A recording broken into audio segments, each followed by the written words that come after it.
दोस्तों, बिलासपुर में हुए ट्रेन हादसे में मरने वाले की संख्या 10 से बढ़कर अब 12 हो गई है। और इस ट्रेन दुर्घटना में जो एक प्रिया चंद्रा नाम की लड़की मिसिंग बताई जा रही थी, लेकिन दोस्तों वो लड़की भी इस दुनिया में नहीं रही है। उस लड़की की भी इस दुखद हादसे में मौत हो गई है।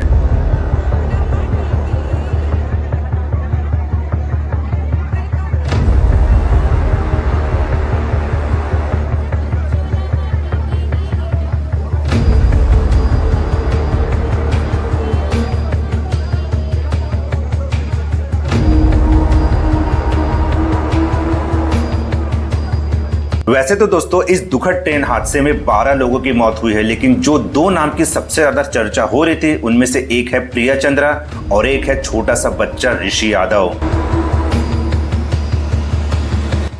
दोस्तों, जब से ये ट्रेन हादसा हुआ था तब से प्रिया चंद्रा का कहीं पता नहीं चल रहा था। घर वाले ढूंढ ढूंढ के परेशान हो गए थे कि आखिर प्रिया चंद्रा हादसे के बाद में गई तो कहां गई। लेकिन दोस्तों अफसोस की बात है कि प्रिया चंद्रा हमें जिंदा नहीं मिली, प्रिया चंद्रा की डेड बॉडी मिली।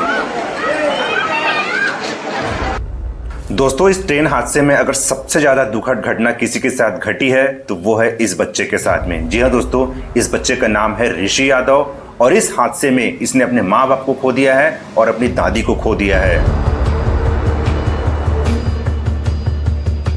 दोस्तों, ये छोटा सा बच्चा जिसका नाम है ऋषि यादव, इसकी उम्र सिर्फ 2 साल की है।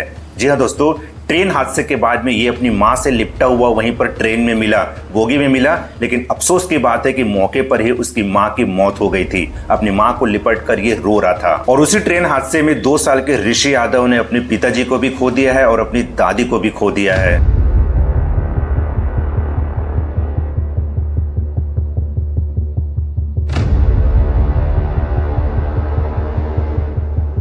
दोस्तों, इस दुखद ट्रेन हादसे में जो लड़की मारी गई है प्रिया चंद्रा, उसकी उम्र सिर्फ 21 साल की थी और उसको उसकी मां ने ट्रेन में बैठाया था उस दिन। सोचो यार, उसकी मां के ऊपर क्या बीतरी होगी। आखिरी बार अपने बच्ची को देखी थी, आखिरी बार अपने बच्ची से बात की थी। सोचो उसका क्या हाल होगा।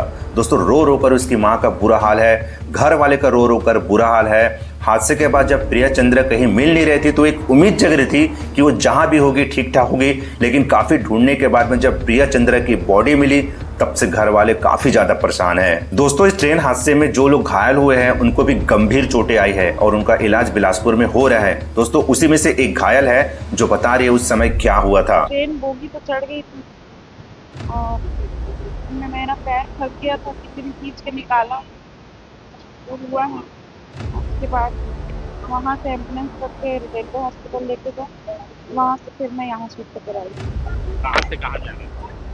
मैं कलकत्ता से बिलासपुर की ओर आ रही थी, बिलासपुर तक मेरा। जब हादसा हुआ क्या स्थिति थी बोगी की? वो जिस बोगी में मैं थी वो तो चढ़ी हुई है, ऊपर चढ़ी हुई थी, खींच के निकाले मेरे को। मेरा लेफ्ट पैर टूट गया है, फिर मैं सूजन आ गया लेफ्ट तरफ, इतना मेरे को इंजरी हुआ है। किस तरह हाहाकार मच गया हुआ है बोगी में? किस तरह की मेरी सामने एकदम बहुत ज़्यादा दुर्दशा है, उनका पता नहीं कहाँ पर है वो लेडीज।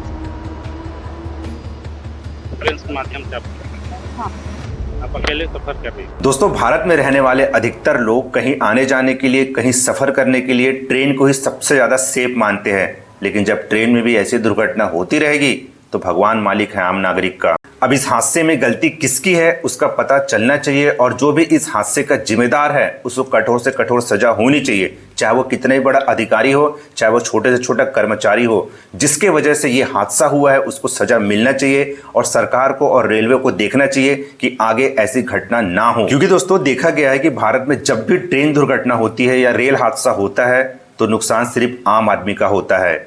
जी हाँ दोस्तों, सिर्फ आम आदमी का नुकसान होता है। कोई अपना परिवार खो देता है तो किसी का पूरा परिवार खत्म हो जाता है। अब इस दुर्घटना में देखो, उस 2 साल के ऋषि यादव का पूरा परिवार खत्म हो गया एक झटके में। उस बेचारे ने अपनी माँ को खो दिया, अपने पिताजी को खो दिया, अपनी दादी को खो दिया। बताओ यार, सिर्फ 2 साल का है बेचारा वो बच्चा भी। दोस्तों, आपका क्या कहना है इस पूरे हादसे के बारे में, इस पूरे ट्रेन दुर्घटना के बारे में? दोस्तों, आपका क्या कहना है रेलवे को और आपका क्या कहना है सरकार को? प्लीज़ कमेंट करके जरूर बताओ। आज के इस वीडियो में इतना ही, फिर मिलेंगे आपको एक और नए वीडियो में। तब तक के लिए भारत माता की जय, वंदे मातरम।